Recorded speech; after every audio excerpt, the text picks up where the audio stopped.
901, bro.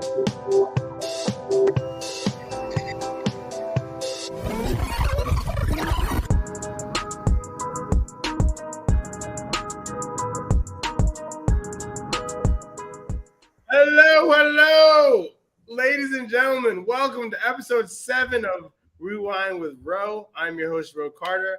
I have my co-host Rob. How are you, buddy?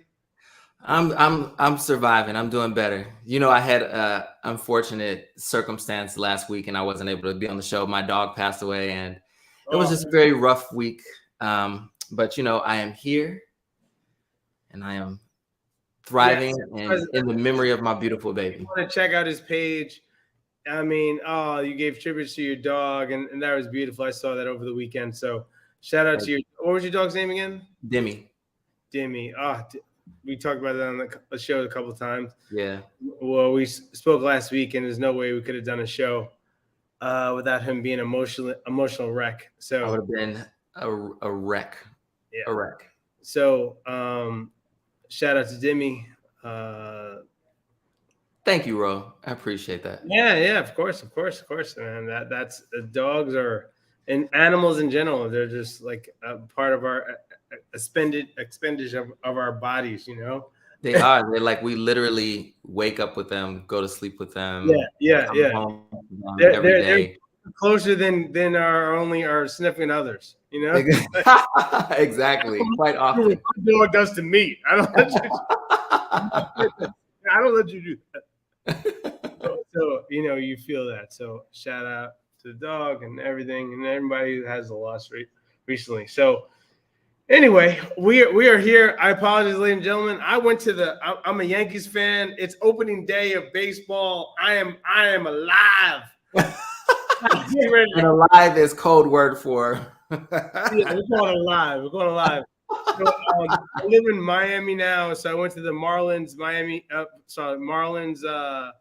Mets game, and the Mets won 5-3. It was a great game. Yankees won 2 today. That's my team, Yankees. But I'm going to support the Mets all day tonight, and have a good time. But we have an amazing show for you.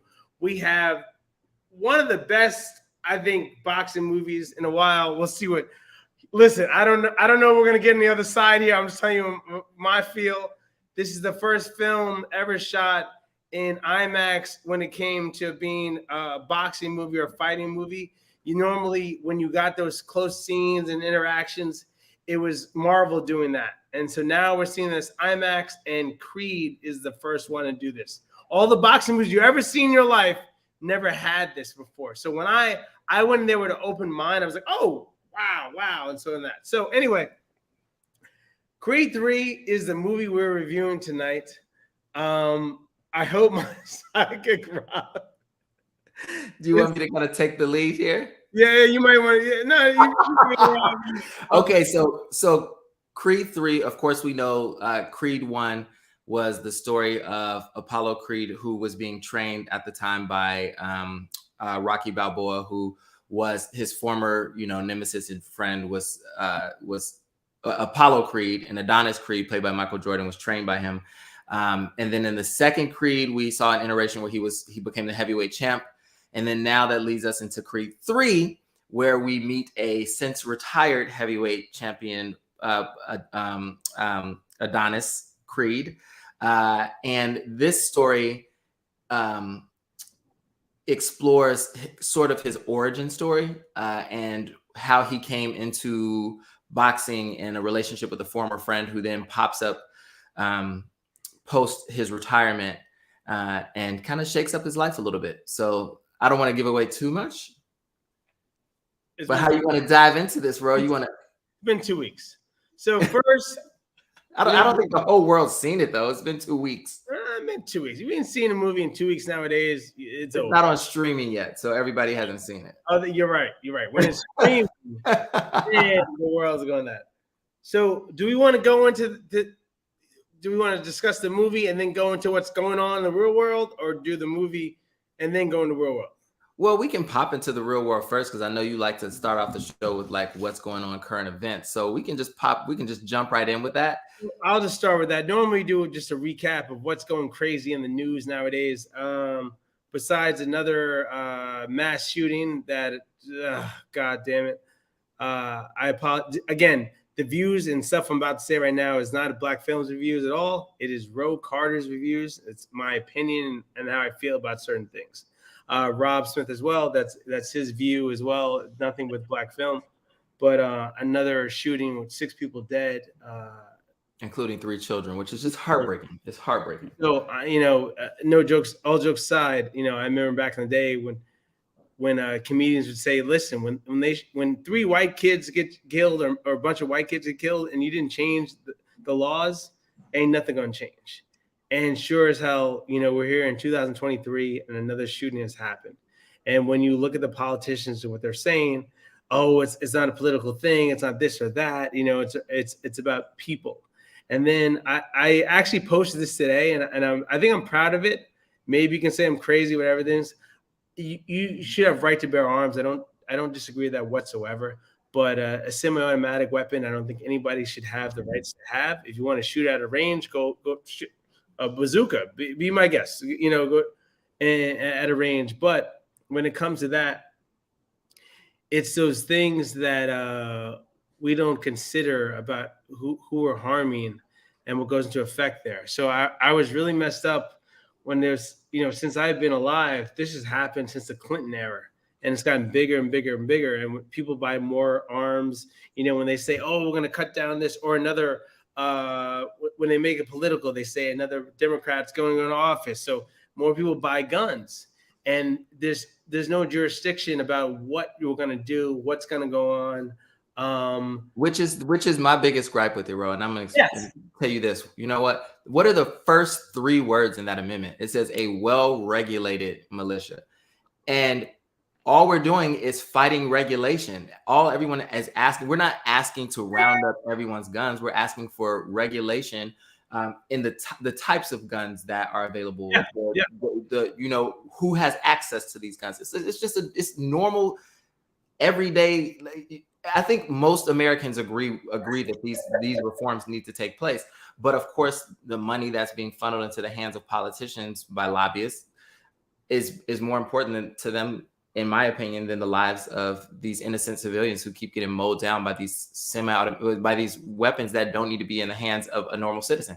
They're meant for mass destruction as quick as possible, which who hunts that way? Like, you've destroyed the entire animal. Yeah. It's ridiculous. So again, it's about money and politics and not about people. So it's unfortunate, but that's my view. No, you're 100% right. And shout out to the families and the lost relatives out there. I mean, it's an emotional thing. Again, we're talking about this. I mean, hopefully, once and for all, this will stop. I mean, again, I argue with people all the time. We're a young country. We're the first country to ever have so many respect in terms of religions and races under one umbrella, whereas other countries didn't have all that, right? European countries. They were like, oh, we're searching for different spices and different things, different energy and all that stuff. And now we come here in America, and now we're starting our own thing. And, we've all come here either not our own mission, and now we're trying to live under one umbrella and respect all those umbrellas that we're all under. And so with that being said, it's like, hey, with that, we have to acknowledge certain things and be mindful of those things. And so if you look at the laws, I mean, I don't know if we're even ready for amending the amendments that we've already set, but I think there's a conversation that needs to be had. And this just needs to stop and have a real conversation about what's going on, and kids at the end of the day, regardless of grown-ups, kid, whatever, a life is a life at the end of the day. So if we're pro-life, right? Yep. Having makes sense. So anyway, moving along, we're going to Creed 3. That's our movie tonight. So I know you wanted to jump into the conversation about one of the stars of the film. Yes. So Jonathan Majors now is blowing up. He went into the Marvel universe as the new bad guy there, and now No Country, which is great on HBO. They didn't continue the second season, but I loved him from that. I made a joke on before I even got my own show with the original Rewind with Ellen. I used to make a joke. It was like, he's got a strong face. He does have a strong face. I always said, I was like, that brother is like always he's straight. Like he was always like, I was like, he got a strong face. He does have a strong face, and he was phenomenal in Lovecraft Country. Like he was phenomenal, and I think that was one of the roles that like really started making him a household name. Yeah. And he is such a gifted artist, and I have appreciated everything that he puts out. His work is stellar. And he continues to do stellar work. And yeah, this circumstance now, he was accused of assaulting a woman that he was with, and consequently he was arrested. And then immediately the Army pulled the ad campaigns that he had been a part of, that he'd been contracted to be a part of, which was disappointing to me, because the court of public opinion was the deciding factor on making a decision before anything had even been like discussed in relationship to his involvement in the incident. So, you know, the man didn't even have a chance to speak about the circumstance himself, or have his publicist or anyone speak about it. And his ad campaigns were already pulled. And then it turns out she dropped the charges, and then it didn't even happen. So now this man has to have this moment follow him for the rest of his life and the rest of his career, which is unfortunate because it's going to come up whenever his name comes up. And, you know, it's so interesting how quickly people are ready to cancel someone before even having a conversation. I think that's where we're at, though. If you're a certain color or a certain region, it's like, we don't have to have a conversation. It's just over. That's all it is. And so when I heard this originally, I was like, ooh.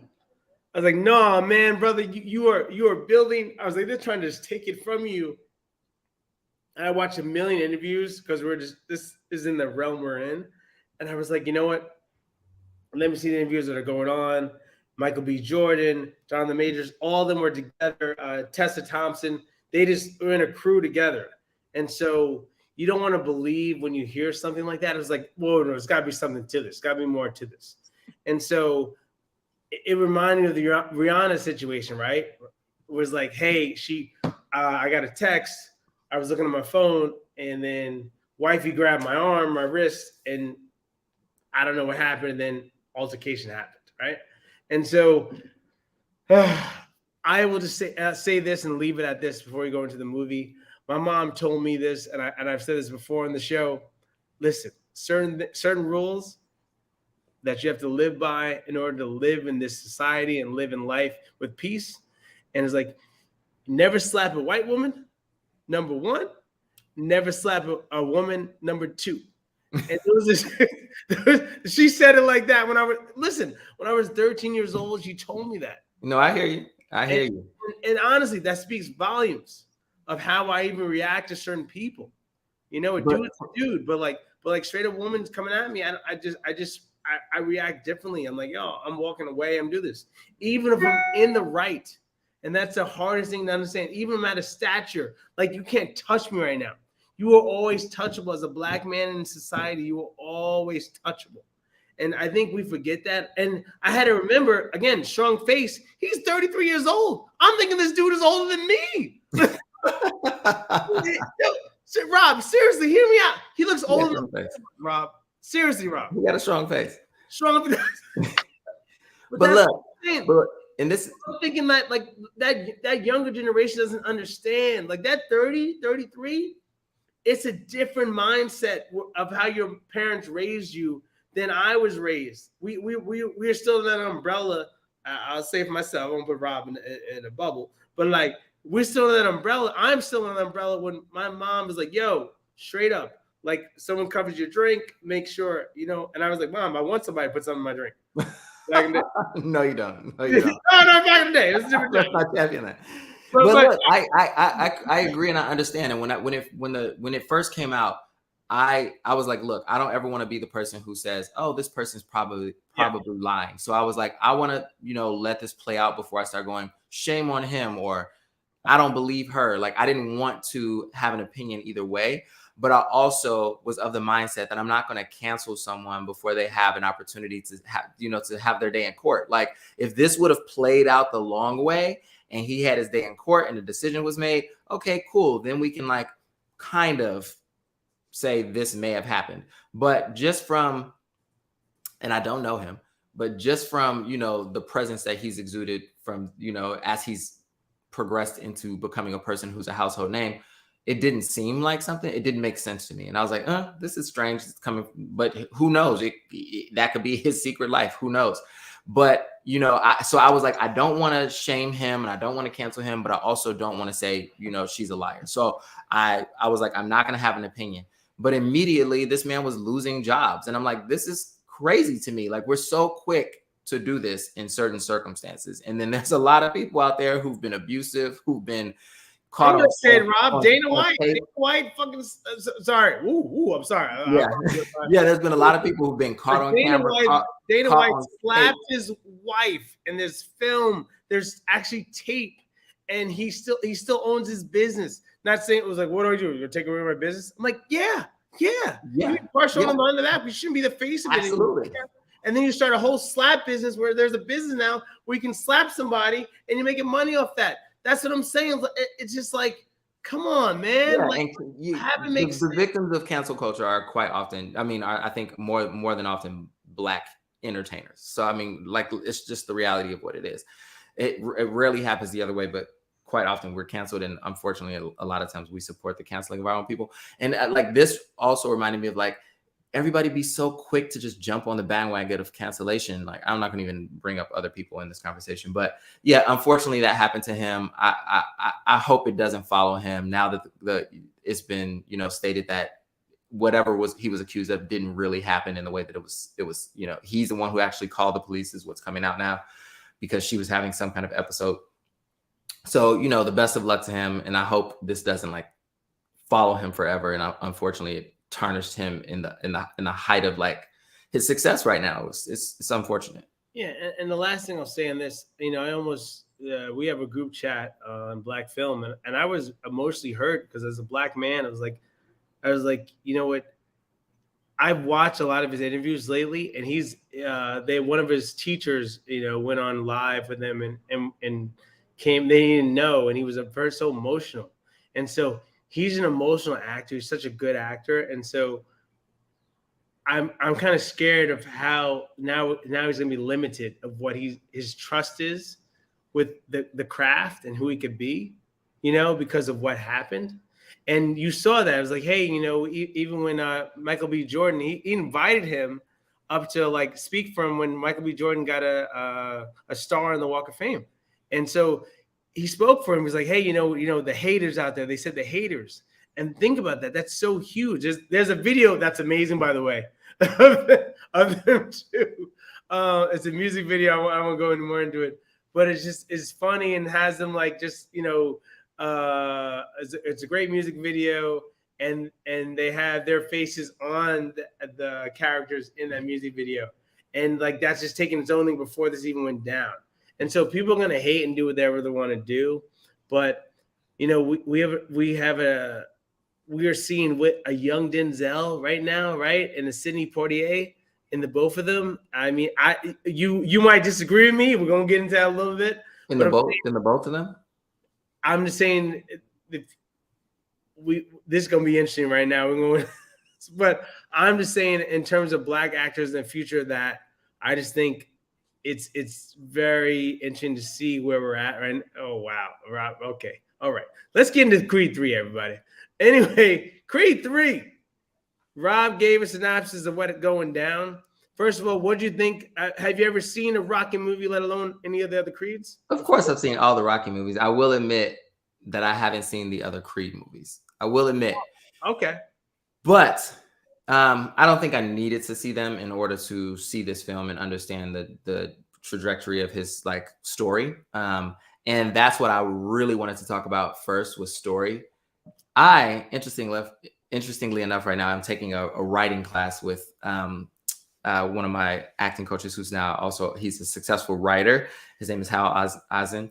But and he's uncracked the code to writing. He really has. And as I watched the film, I also was taking into consideration all of the things that, I've been kind of taking in from Hal as we've gone through this course. And first of all, it's written by Keenan Coogler, who is Ryan Coogler's brother. Yeah, the screenplay is by him, and of course the story is by Ryan Coogler. So the Coogler brothers are just killing the game. Okay, yeah. This story is so well crafted that it would almost be impossible to make this movie bad. Okay, they did such a phenomenal job with crafting the story of this film. Right, the story. It was they followed the formula to a T, and the story itself is flawless, and it's so well done. And I will say this as well. Michael B. Jordan, I think, has found his calling as a director. Let's say that. He's found his calling as a director. And I think I'm excited to see what else will come from him from the directing side of things, because I think he killed it with this. Even like the boxing scenes themselves were beautifully crafted. I don't think the first boxing scene in IMAX. So yeah, and I don't think I've watched a boxing film and been this invested into the fighting of it, because I'm usually so like pulled out of the fighting of it by the violence and the blood and the what have you. But the way that this was directed was like a beautiful dance, and you were not only involved in the physical dance of the fight, but you were also involved in the mental battle between the characters, that their internal battles and their external battles with each other. And he did the writers did a great job, and then Michael B. Jordan did a phenomenal job directing this. I thought it was flawless from a writing and a directing standpoint. It was well done. Your perspective? Yeah, so I agree with you. No. So just so you understand, like if you ever watch any of the Rockies, there's history there, right? So the first one is he's fighting, just trying to figure it all out. He's angry, trying to get out of his father's shadow. And then the second one was he fights, which Rocky's big fight was Rocky IV, right? And he fights the Russian. And so the Russian's son, he fights him in Creed 2. And so that's a big part of setting everything up, right? Because emotionally, that was the one that strung the hearts of, like, you were tied in. Rocky 1, Rocky 2, Rocky 3, like all those things. But Rocky 4, it was like America versus Russia. And then it was like he killed Apollo. And so we're all like black, white, whatever. We all in. We're invested in this. And so being invested in this, we're like, okay, let's see where this goes. So now Creed starts his own thing, and then 2, he fights his son. So like, yes, beat his ass. But then 3, now creating his own story. Now, I thought originally when you heard the rumors going on that it was going to be him fighting Mr. T's son. Right, and because that was where it was going, right? Because you're gonna have what's name in Rocky 4, his son fighting you in Creed 2. Why not have another son of who Rocky beat come in? And they didn't do that, which is great, right? Because I thought that was the crescendo. I was like, oh, here we go. I can already see it on the writing on the wall, but it wasn't that, which is beautifully. But I'll tell you why, and this is what makes this film great. The film is not about who he was fighting. The film is this story is truly just a story about forgiveness and letting go of the past. That's all this movie is about. And that's why Rob is on this show, ladies and gentlemen, because he cracks the code. It really is. And I think that's what Keenan and Ryan Coogler, and I don't want to be disrespectful to everyone who was a part of writing this project. There was also Zach Baylin. But I think what they did through telling this story was tell a really authentic human story, which was let go of the past and forgive yourself. And that was really the through line of this film. And whether Michael B. Jordan's character or Jonathan Majors' character decide to figure that out and do it is the deciding factor on where the trajectory of their story goes. And we see this throughout the whole film. And I think that's why I'm saying it really was well crafted and well written. And we as the viewer are taken on that journey through Michael B. Jordan's directing as well, both inside and outside of the ring. And I thought it was superbly done. Yeah, Michael B. Jordan, take my hat off to him, man. Listen, as a director, your take, yeah.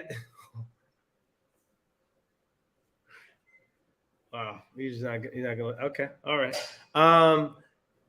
He really got out of the shadows of what Rocky was, and that's tough, right? To create your own thing. And so, with that being said, the intro, the music is amazing. So, listen, you like old school hip hop, 2000s, you know, like I was like, oh, everywhere that I go. Listen, that started off with the beat. I was like, okay, there we go. And just you see him as a young kid and you understand their bondage, right? You have to see where you got to humanize the characters. And that's what they do there. And then later on, it's crazy how one person can bring you back in your own life and destroy everything you built, right? And so there's a moment there. I'm not trying to give it away, but there's a real moment. Like, think about that. Think about people who you haven't talked to in a minute, and then they come back in your life, or you ran into them randomly and like, oh, do I let them back in or not? But if they're still leading this crazy lifestyle, I don't know. Is that healthy for me and my family and what I built? And that's a real. I think I love Ryan Coogler and his family in terms of like challenging us on all levels. I mean, us as Black people, and challenge us to have that real conversation that we don't have, right? It's like, yo, how many times have we done this, right? I saw this in my family. I saw this in people I know. Like, I think we all did, right? When we saw this movie, it didn't matter white, Black, red, you know, we see people that like just try to take something from this because they don't know any better. And then you have to watch this movie because it comes full circle about that understanding and having that full conversation. But you have to be also ready to have that conversation and be able to let go of that hate and pain and frustration. And that was the hardest part. We have so much hate and frustration built towards each other that kind of takes us back 5 steps versus moving forward 3.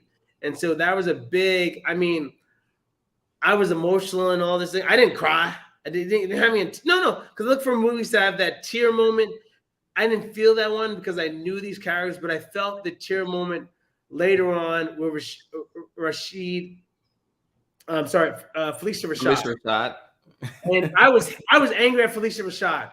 So Felicia Rashad yes, hear me out. Why were you angry at Felicia Rashad? You better come with it. Tell me what this is about. You can't come for the queen. You can't come for Claire Huxtable. That's why I'm coming for Claire Huxtable, because she was Claire Huxtable, and Claire Huxtable didn't even act as if anything happened with Bill Huxtable. You know, and that's the thing that I have. Yes, I'm going to whole nother films and movies and lifestyles of what's going on.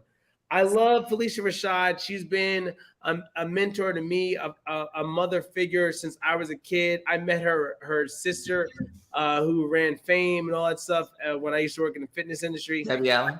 Yeah, and I was like, oh my God, I got like starstruck. I love her and everything. But that the Bill Cosby documentary, that messed me up. And to know that she was there and didn't say anything or didn't do anything. But I don't think that came. No. Again, this is my own opinion. Wait. Yeah, I'm just, I'm giving my perspective too. But I didn't take that away from the documentary. I took away from it that they didn't see that happening. Like no one on the cast saw that happening. So 20 to 40 women were outside his door every day after the show, and you were one of the biggest stars in network, and you're like, I don't know what's going on. I have no idea. But again, like, this is what I'm saying too, right? And this is what I was saying earlier with the Jonathan Major situation. Yeah. Like, I don't think that. So if someone, of course, I would be like, what's going on? But what I wouldn't do is automatically say you're guilty because someone said you're guilty. So I'm saying, again, I'm saying guilty by association. That's what no one in the cast came out and said you're a filthy animal and I'm disassociating myself with you, because none of them saw that, right? So I think they were all like, we don't know what's going on. And still to this day, they're all like, well, I never knew that this was happening. And for me, I saw a different side of it, so I can't really speak to it. And again, if someone is a monster behind closed doors, and then when I see them, they're like perfect, I have no idea what's happening behind the closed door. But when it comes out and they have it in court and then they're found guilty, I'm like, hey, maybe I should back up a little bit. But I get it, but relate. You can't come from. You can't come from. This is my own personal. I'll get. No, I got you. I was personally hurt, and that's the only thing. I was like, and I love her. Again, that was the only emotional. And then there's an emotional scene in the movie with her, Phylicia Rashad, and so it just brought up bad memories for me, and what's been going on with the whole Bill Cosby situation. So again, at the end of the day, the movie is again, it's seamless from end to end. It's brilliant. It's a brilliant film. I think everybody should see it. But I'm just telling you my own personal. So yeah, so let's go talk about some of these characters in there. Let's dive in. Let's dive deep. So now we have he has a daughter, and she is also deaf as well. And so what I loved about this, you got to see kind of deaf characters. And I apologize if I'm not saying this correctly. If there's a certain word or phrase or describes people who can't hear, but in terms of seeing that on the screen, when's the last time, right, that we had that like so much sign language on the screen? But I think we just saw it with Coda, and I think it's becoming. I think rightfully so. It's becoming more of a common practice to not hire actors who actually don't have that circumstances, their reality, and actually hiring talented actors who are authentic to the experience. I don't know if I don't know her story. I haven't looked too far into her, but the daughter, her name is Mila Davis Canton. She was adorable and such a like beautiful, authentic performance. And I really truly hope at some point they do a little spinoff about her becoming a boxer, because she's so adorable. She was good. She's like, Dad, I go. She's getting her little dabs in. She was so adorable. Right? Because he's getting too old of age. It's like maybe Rocky went on for 2 to 3 more films that they should have done with Rocky. That's my own opinion. But anyway, it's like the fighter is still in you. So let's maybe have a women's, like the first women's film. What was that one? Shoot. There's a film. There's one that I know. What film? What's the name? She was not Cinderella Story. The girl did Karate Kid 4. What are we trying to get to? A film about what? The boxing movie. With Halle Berry, Bruce? No, not Bruce. White lady, she won an Oscar, not for that. Oh, yes. I'm sorry. Rule number 1 when you do shows, you never just ramble on. Yes.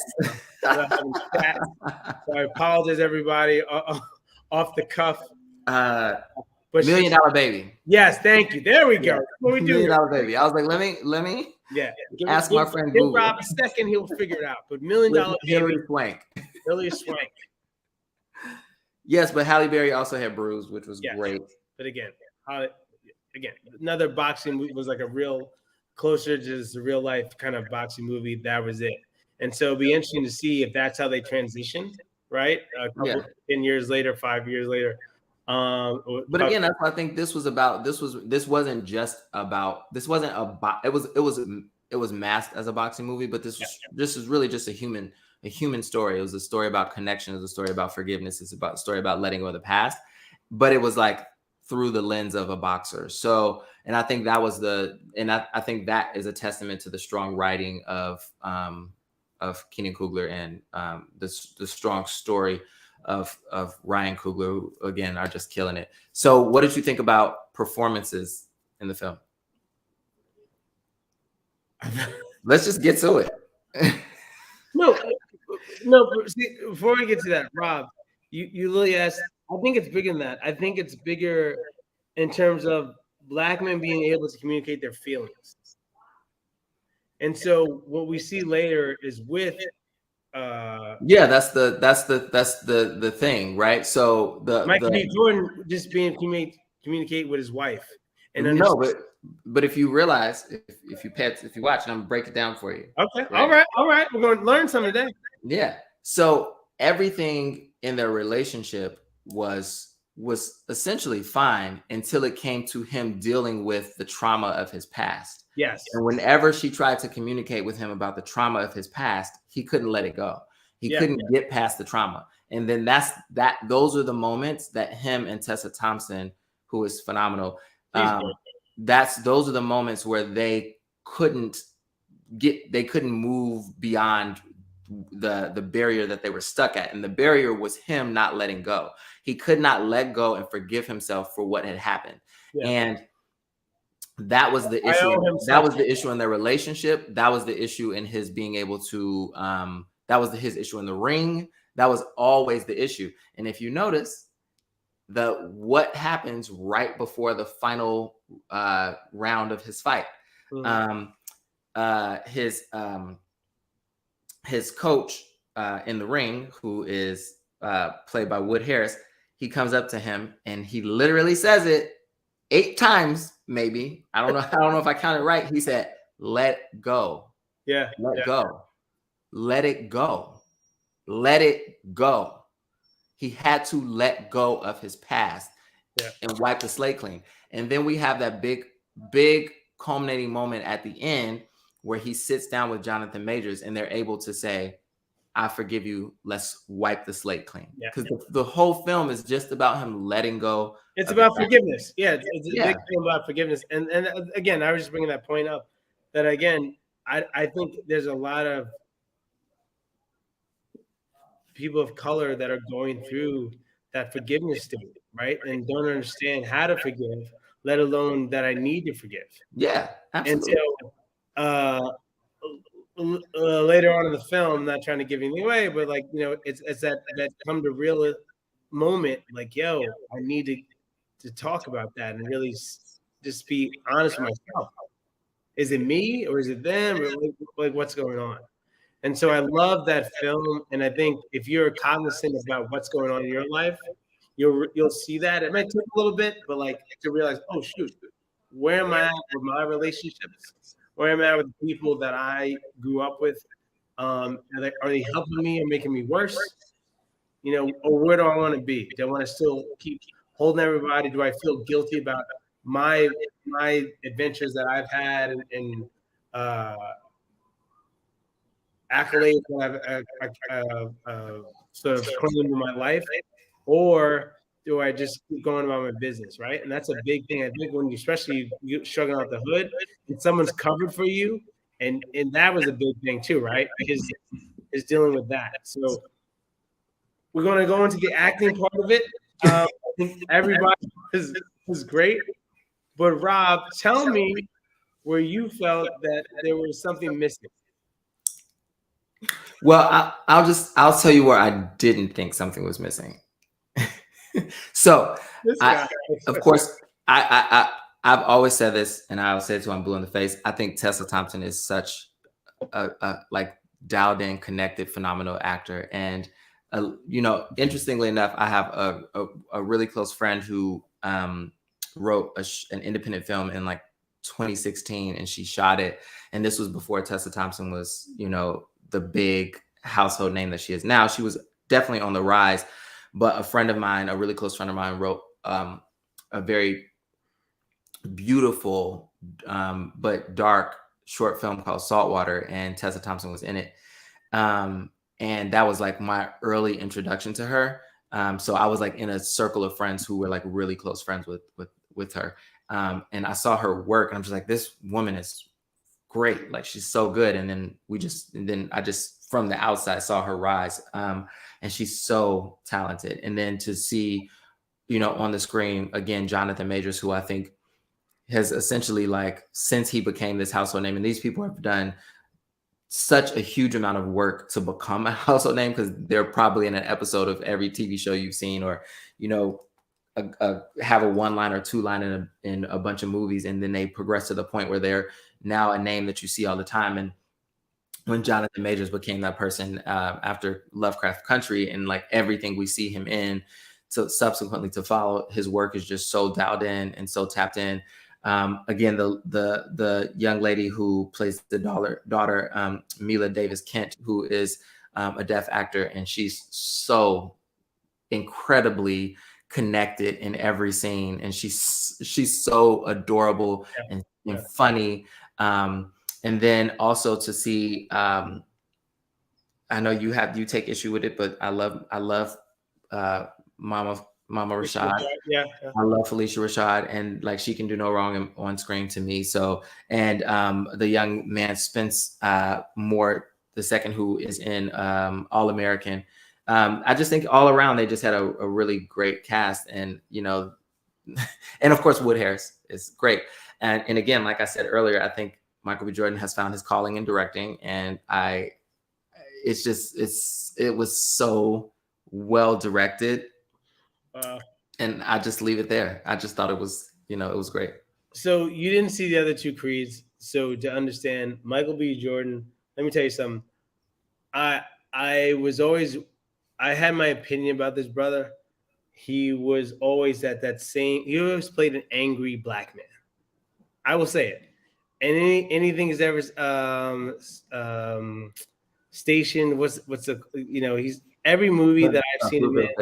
Yeah, Fruitvale Station, all those ones that like got the big people like the look at stuff.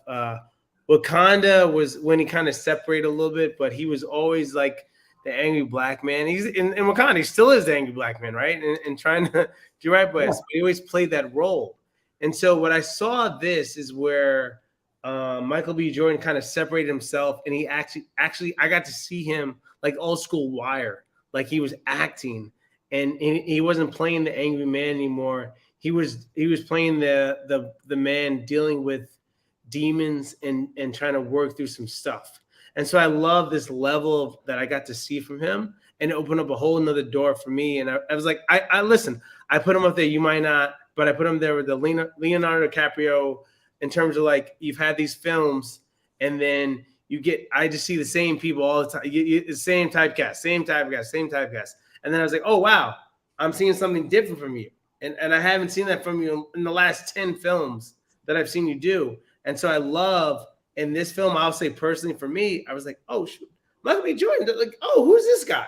This guy is, and I think that's what that's what Jonathan Majors kind of challenged him like that.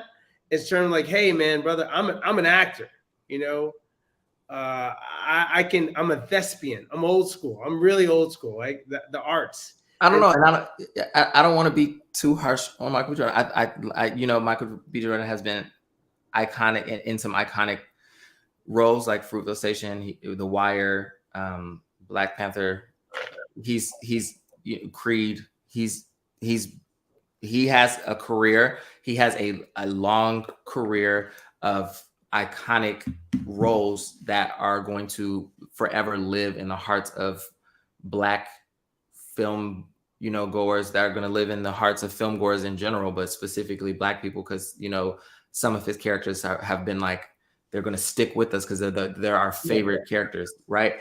But for me, it's not just about a moment of like not seeing him in an angry role. I wanted, and again, this is just a criticism, but not in the worst way. Because again, I'll say I think he's a phenomenal director, but there were moments where I wanted to see him just connect a little bit more with the other players in the film. And to me, quite often, and I don't know if this was a circumstance of him having the duality of being a director and being the lead of the film, but there were multiple moments where, to me, the mark just didn't get hit with him actually like fully connecting with the person across from him. But again, he's playing across from a Tessa Thompson or a Felicia Rashad or a Jonathan Majors, who, again, to me, are the embodiment of connected actors. And I will say the moment that I did feel like he did nail it was the very, very, very last moment with him and Jonathan Majors in that locker room. I thought that moment to me was very truthful. So I don't want to take too much away and say, oh, I think he's an awful actor. That's not, by no means am I saying that. But I do personally feel like there were some moments of connectivity that were missed. There were some moments that to me just didn't feel as authentic or dialed in. The fight with Tessa Thompson, like for me, I just felt more emotionally connected to her experience than I did to his. It just didn't feel as connected to me. So there are all those moments. I disagree with you so highly because I felt that as a Black man. I there's things that I haven't been able to communicate with my significant other, and because I wasn't willing to open up. And but again, I'm not talking about the language coming off the paper. I'm talking about the connection between the two people. So for me, I get it. But again, it's just, and I do quite often view, like I said, I'm viewing things differently through the lens of a person who's like tapping into the writer side now. So I'm like, oh, I see what they were doing here. But also I'm viewing, I also view everything I watch through the lens of a person who doesn't have a flourishing career yet, who's working on it, but is a person who studies this craft, you know, every week of my life for the past 20 years, you know, but now I'm actively pursuing it. But, you know, I do sometimes I'm overcritical because I'm viewing it through that lens. But again, I'm not, by no means am I saying he's a terrible actor. I'm just saying, to me, there were moments where I was like, ooh, that just didn't hit it the way I wanted it to. But hey. I love the film. I thought it was great. I thought it hit out the box. I thought it was amazing. I thought he sold everything. The only thing if I was to criticize anything, it was literally Jonathan Majors. He was blocking like this, and that's it pissed me off because that was that jail block. He had just got out of jail. Blocking like, you know, when he's boxing, I'm like, are you blocking like this? It's like, no boxer does that. But it was unorthodox, and I was like, oh, if you have a but I think that was also part of his character. He was unorthodox. He was doing a lot of things in the ring that were incorrect. But he started off when he was a kid, so he has the foundation. My point is, he has the foundation. That's the only reason why. If any boxer knows, if you have a foundation, I don't care what you are. If you're trying to cheat the system, there's a foundation. Like it's just like I want to do it. I wish we had a box. I have some friends that I was like willing to, like, just time was short. But to try to get them in, like, tell me what you have. No, there's no way you can get. But I think they justified that, right? Because they talk about it in real time in the film. They talk about his unorthodox approach to boxing. They talk about him cheating, essentially, where he's doing things in the ring that are like, he was like literally trying to break the man's arm and like breaking his face with his elbow. Like he was in the ring actively doing things that he should have been doing as a boxer, but he was in jail for what, 20 years. So he was like a star at 16, and now he's in his 30s trying to come back and make a comeback, you know? So I think they tried to justify it through the text, and I wasn't bothered by it. You let that go. You let that go. Right. Yeah, I let that go, but I couldn't let go of some other stuff. I'm telling you right now. But again, hey, Michael B. Jordan, I hope you direct me in something soon. Never again.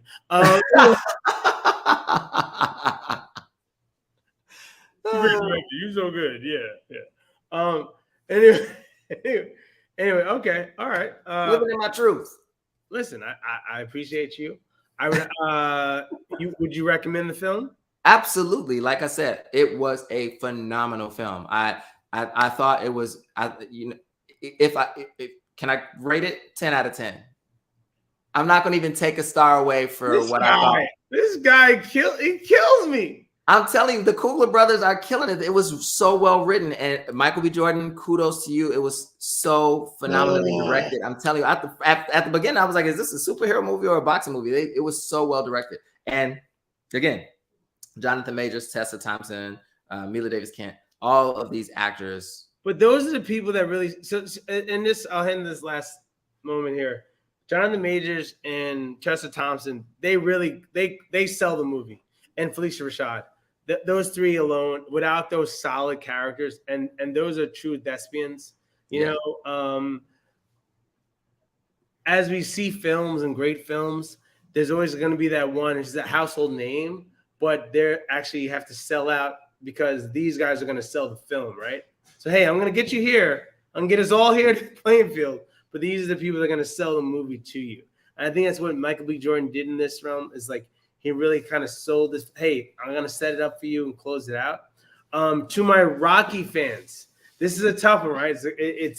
It's a conversation. It's not white versus black. I think if you were always an Apollo fan, and you'll love this, because what I think was always missing, and you didn't see Creed 1.